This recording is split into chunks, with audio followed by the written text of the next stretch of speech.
آج کے سبق کا خلاصہ دیکھ لیتے ہیں۔ تعارف امام کلینی کے حوالے سے امام کلینی کا نام اور تاریخ پیدائش ذکر ہوگی، شہر رے کا تعارف ذکر کیا جائے گا، اور شہر رے میں موجود مکاتب اسلامی کا تذکرہ ہوگا، اور امام کلینی کے مشائخ اور اساتذہ بھی ذکر ہوں گے، امام کلینی کے شاگردوں کا بھی ذکر کیا جائے گا۔ جہاں تک امام کلینی کے نام اور تاریخ پیدائش کا تعلق ہے تو الوافی بالوفیات میں علامہ صفدی فرماتے ہیں،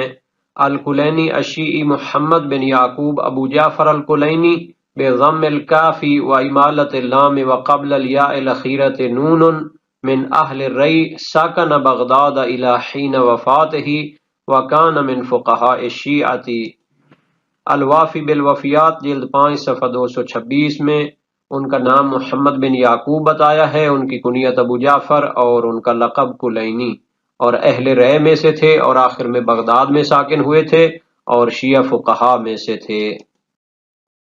نیز امام کلینی کے نام اور پیدائش کے حوالے سے یہ ہے کہ آپ کی پیدائش ایران کے شہر رے میں ہوئی، اور آپ کا سال پیدائش معین اور معلوم نہیں ہے۔ علوم حدیث کا تعارف علی نصیری، انہوں نے بھی اس چیز کو ذکر کیا ہے۔ جہاں تک امام کلینی کے خاندان کا تعلق ہے تو الکافی طبع دار الحدیث میں ان کے والد، ان کی والدہ اور ان کے بھائیوں اور ان کے ماموں کو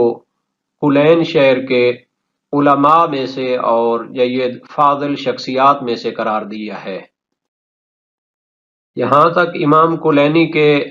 جائے پیدائش کے نقشے کا تعلق ہے تو یہ رے شہر سے کلین شہر کا فاصلہ بیان کیا گیا ہے، ایک راستے سے 56 کلومیٹر ہے، یا دوسرے راستے سے 47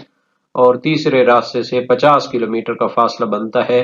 یعنی رے شہر میں جو کلین جو کہ ایک دیہات ہے، وہاں پہ امام کلینی کی ولادت ہوئی۔